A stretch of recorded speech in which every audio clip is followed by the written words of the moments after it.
This feature basically tells the host, which could be your manager or the person that you report to, that the Zoom app client, whether on your desktop or your mobile device, hasn't been in view or isn't active for 30 seconds.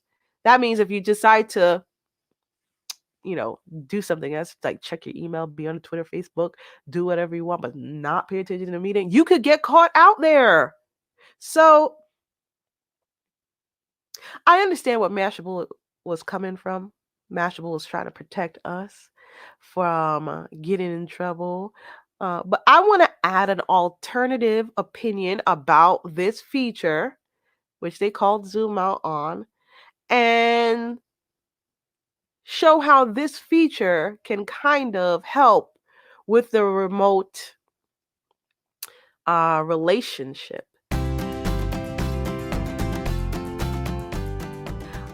Okay, before I continue, please like and share this video with your friends because this could be important.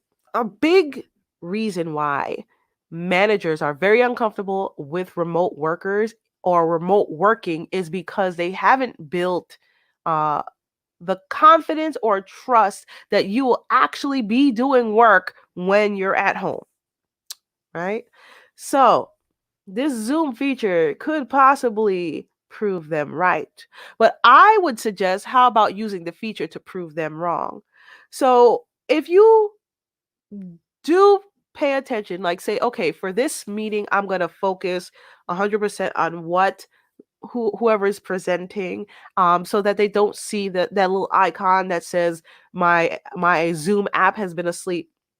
If you do it for a number of times for a bunch of their meetings or presentations, they trust that you're listening to them, right? And after a while, after you've built the trust, which is a really hard thing for managers to kind of uh, gain and not gain, but give, right? They say they trust you and overcome in their heads, right?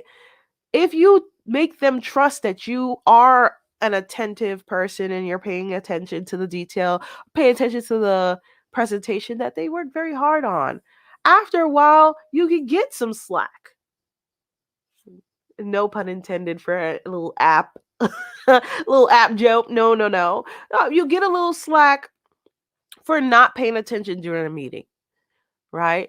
You just have to just go with it for the beginning so that they can be okay and know that you will execute no matter what, right? And so I'm not saying just paying attention to Zoom presentations is going to get you that trust, but it's added with all other different activities that will ultimately lead them to say, you know what, I don't have to micromanage Trisha. I don't have to micromanage Joey. I don't have to micromanage Sarah. I don't have to micromanage whoever.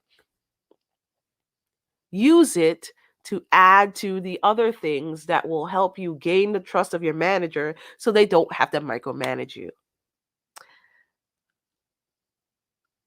Once you got that trust, I'm just playing. I'm just playing. I didn't mean to be like that sinister, but like once you have the trust, then you can also add a little bit of, just I'll call it a responsibility for lack of a better word. Like just email them and say, hey, during this presentation, I got to do some work. They'll expect that you're not going to be actively watching, but know that you're actively listening. Maybe that's all they want, and maybe that's acceptable. Presenting to no one in a room in the first place, but to see that no one in the room and in their own rooms isn't paying attention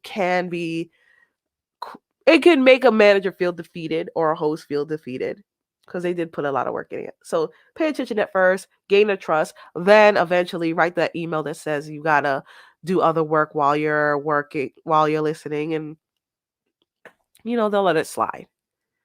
So until next time, please like and share the video, share it to your friends. Hopefully you find this content interesting. And I hope I'm helping to get you remote ready.